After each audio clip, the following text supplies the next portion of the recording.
С добрым утром, мой трудяга. Как ваше драгоценное здоровье?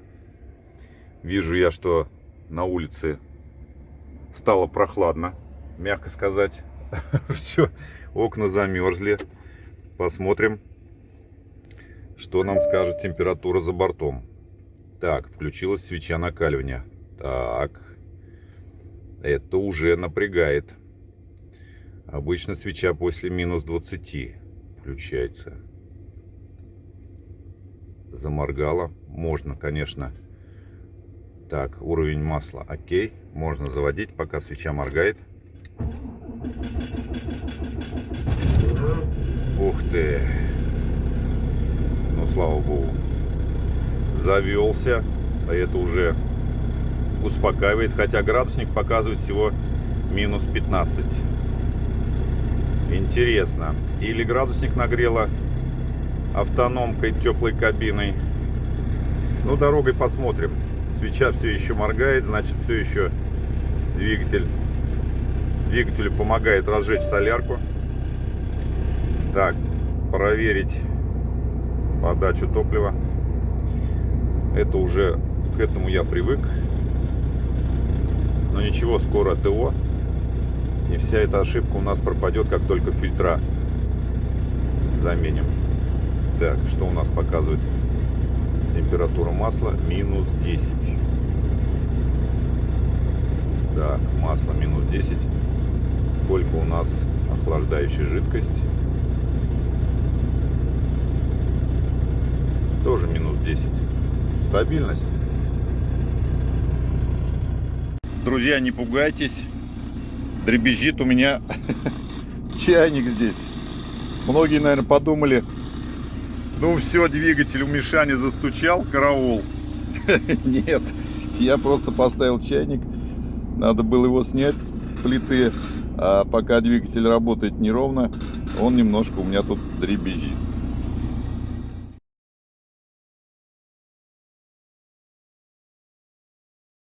Так, ну что, окна немножко отогрелись. Сейчас надо будет прибраться мне здесь после завтрака.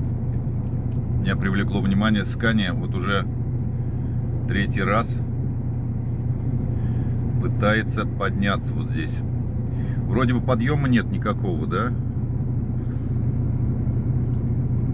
Под снегом щебенка, но шишки намерзли, вон, их даже видно на дороге. И никак она. Сейчас вот поположе, конечно. Я думаю, что с третьей попытки он все-таки выйдет. Да. Так и получилось. А тут прям вот на самом краю повис. Думаю, блин, ну стоит на ровном, но прицеп немножко был в наклоне. И чуть-чуть ему не хватало. Ну ладненько, коллега, давай, доброго пути. Молодец, подальше отпятил, как говорится, и уже зашел по более пологому уклону. Ну что, на часах у нас без 27. Утро раннее, но это по Москве. Вот теперь другая Scania, но она уже по его пути пойдет. Понятно, что здесь проблем уже быть не должно. Без 27, ребята, это по Москве. А так уже прибавляем 4 часа без 20:11. Так что у нас уже время почти обед. И пора уже собираться в дорогу.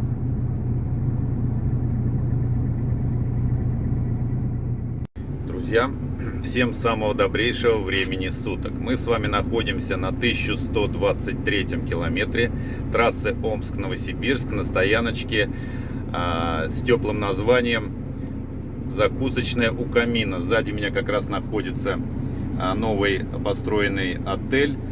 В нем я сегодня сходил в теплый туалет.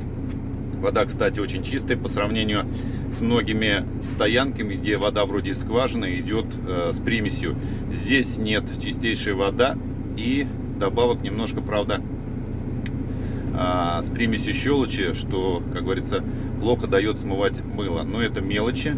Главное, что здесь есть еще душ с подогревом пола. Хотел я в него сходить, но, друзья, я вчера сходил в Новосибирске на халяву, честно говоря. Поэтому 2 дня подряд ходить в душ. Да, душ стоит 200 рублей, конечно, не дешево, но я думаю, это того стоит. Друзья, но подробный видеообзор этого кафе есть у меня в плейлисте. Кто не знает, как найти, объясняю. Заходите на главную страницу, нажимаете раздел плейлисты, спускаетесь ниже, находите папку, где написано «Стоянки и кафе», спускаетесь еще ниже, тут вот есть закусочную у камина. Но это было первое видео в 4 минуты. Так, секундочку, нажал совсем не то. Мы спускаемся еще ниже, и вот она, стоянка у камина. 17,5 минут. Тут у меня как раз подробный отчет о том, как вообще устроен этот комплекс. Правда, гостиничных номеров пока еще, точнее, они есть, но они еще не открыты. Поэтому я хотел сегодня сходить, думаю, посмотрю. Но девчонки сказали, пока не работают. Ребята, всем привет! Друзья, ну что, проложил я маршрут. И с этой точки у нас, со стоянки у камина, у нас 2618 километров. Это мне прямо до дома. И собираюсь я вам предложить сегодня прогуляться со мной. Конечно, не до самого дома, слишком много. Сегодня мы с вами должны пройти поближе к кургану, наверное. И сейчас вот я смотрю, у меня тоже впереди горка. Но с разгона-то ее пройти можно. Но больно уж крутоват здесь подъем, и я боюсь как бы спойлером не зацепить установку рефа. Поэтому сделаем мы немножко маленький разворот. Да, немножко протаяла машинка вчера. С теплой резиной заезжал, хотя я уж катался, чтобы ее остудить. И остудил. Сейчас я, друзья, немножко развернусь, чтобы мне руку освободить, и зайду по другой траектории, так скажем, по более пологой. Ну вот, отсюда уже стартовать гораздо удобней. Выходит у нас сейчас. Ну давай, выходи, иначе ты меня сейчас здесь вот остановишь на этих шишках. Я потом не тронусь.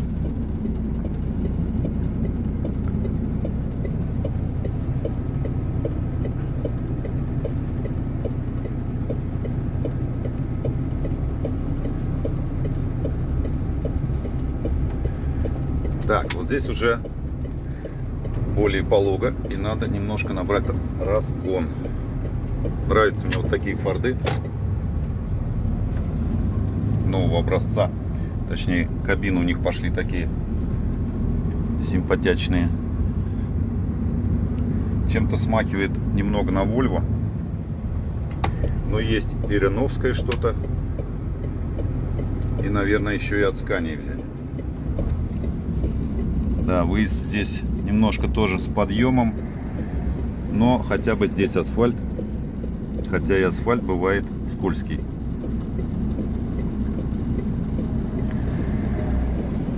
Будем пока пропускать, потому что идет еще КамАЗик, за ним пока вроде никого. А с правой стороны, да, к сожалению, к моему сожалению, идет легковая. И здесь выезжать, конечно, разгонной полосы нет, придется сразу на обочину выезжать, что мы сейчас с вами и сделаем. Так, все. Справа никого и слева никого, значит, на обочину выезжать и вставать не надо, как иногда приходится делать, чтобы пропустить общий поток. Вышли мы сразу в полосу, смотрим на часы. На часах у нас 7:30 утра, друзья. 7:30 Москва, конечно. По Москве все хорошо, а по местному уже 11:30. Почти обед. За бортом пока показывает минус 13,5 градусов. Может быть, оно так и есть, но скорее всего на ходу сейчас он мне покажет более точную температуру, потому что сегодня с утра при заводке мне показалось, что прохладнее гораздо, и к тому же включилась свеча накаливания на моторе, что говорило о более низкой температуре. Да, уже минус 14. Я думаю, что сейчас все равно будет понижаться.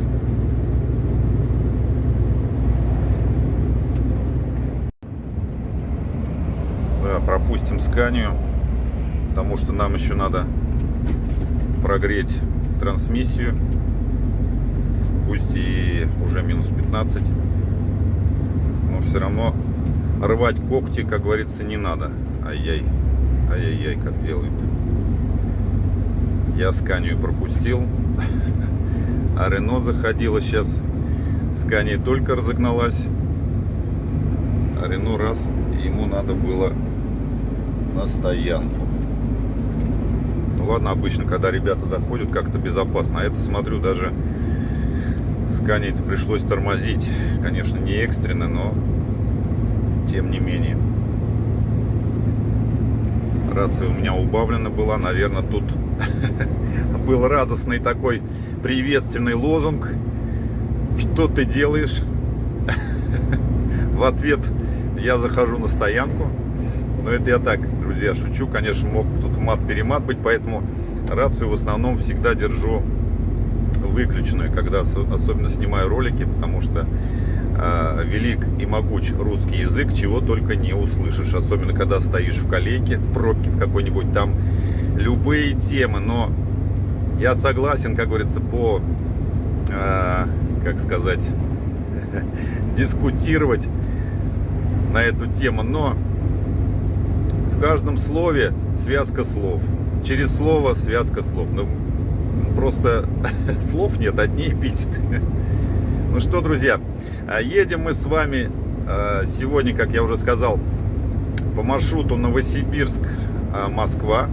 Выгрузка у меня в Москве 31 января в районе 10 часов дня. Вообще шикарно. Понедельник, 10 дня, то есть где-то я пораньше, опять говорю пораньше, опять же в воскресенье вечером выйду, поближе к Москве переночую на стоянке, и чтобы мне не спеша зайти в сам город уже в дневное время. И вам будет интересней полюбоваться заходом в Москву с Ленинградского шоссе, и мне тоже будет гораздо легче, чем вот так вот, как раньше мы ездили, заходили ночью в Москву, то есть вся ночь опять разорвана, не пойми что. А тут вдобавок еще я приеду днем, уже отдохнувший, и может быть, не буду обещать, может быть, если получится, мы немножко погуляем по Москве. Ну что, усаживайтесь поудобней, приятных вам просмотров, и мы продолжаем.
Друзья, на 1078 километре мы выходим на объездной участок, так как основная трасса здесь у нас на ремонте. Не знаю, по разговорам, что здесь строится участок М12. Не знаю, насколько верно, врать не буду. Но тем не менее, смотрите, стоят ограждения. То раньше была дорога прямо, а сейчас сделали такой небольшой карман.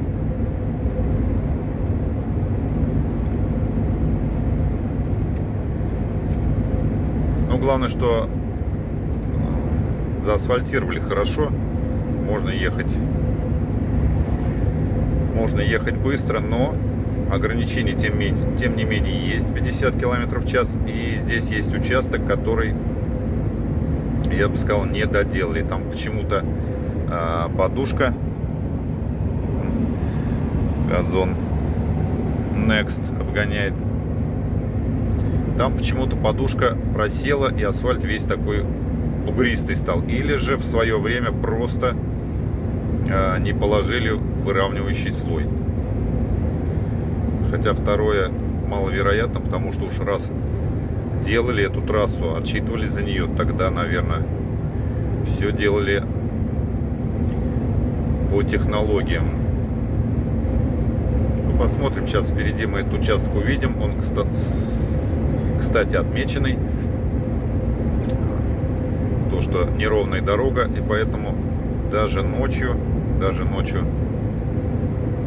успеваешь, как говорится, сориентироваться и сбавить скорость. А вообще ремонтные работы проводятся вот здесь у нас параллельно этой дороге.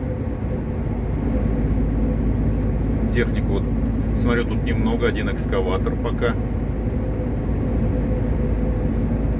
И тот пока отдыхает. Или он переезжает. Возможно переезжает.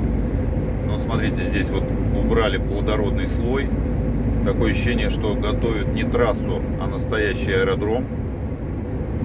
Поэтому есть сомнения, точно ли здесь будет М12.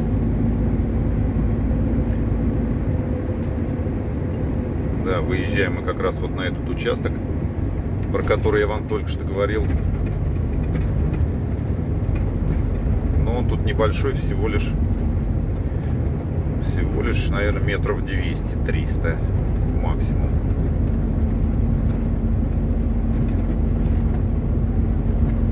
Да, по всей вероятности, как будто не доложили здесь асфальт. Грубый слой положили, а вот выравнивающий нет. Да, его и видно даже по асфальту. Все, а дальше ограничения закончились, и мы поехали как по обычной дороге. А здесь вот техника работает.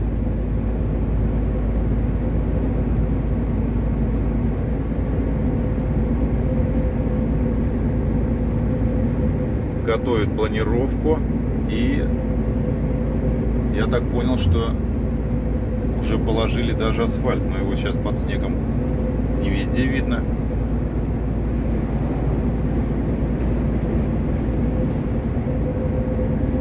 А дальше мы видим, здесь у них как раз городок, рабочий городок для дорожников.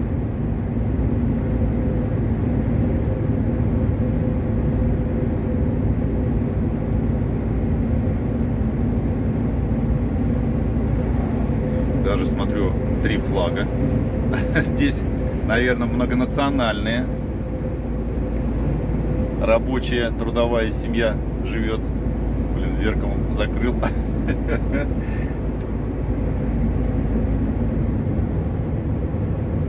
Да, и здесь вот снова мы выходим на старую трассу. Всего она, наверное, здесь продолжительность. Да, здесь камеры стоят. Но я вроде ехал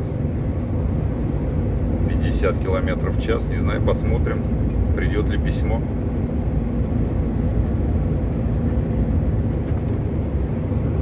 Надо немножко прибавить мне все-таки своего подсказчика. Да, 1072 километр мы прошли, и это окончание вот этого ремонтного участка. Ну а здесь у нас поворот на Кашкуль или Кошкуль. Сейчас уже в ударениях боюсь ошибиться, потому что идут мне потом критика, что не так ударение поставил. Так, у нас заправка Опти. Просмотрел. Ладненько. В следующий раз.